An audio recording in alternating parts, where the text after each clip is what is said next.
So hey there, today I'm going to share about find word. So let's go look at my blackboard. So find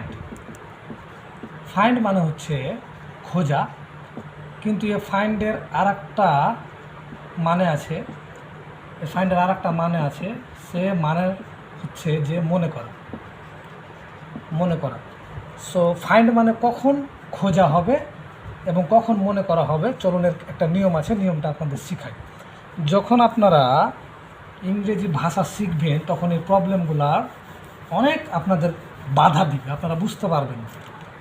so suppose ধরেন I find my friend one the table. এটার মানে হচ্ছে যে আমি আমার কলমটি টেবিলের উপর খুঁজে পেয়েছি। কলমটি টেবিলের ওপর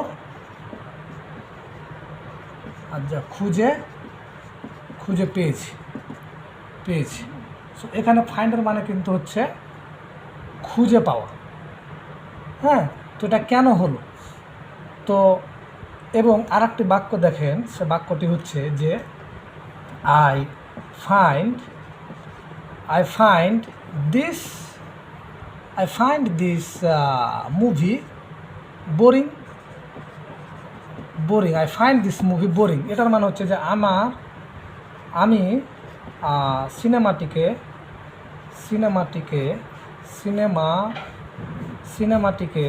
আমার কাছে সিনেমাটিকে বিরক্তি মনে হয়। আমার কাছে সিনেমাটিকে বিরক্তি মনে হয়। আমার কাছে সিনেমাটিকে বিরক্তি মনে হয়। আমার কাছে সিনেমাটিকে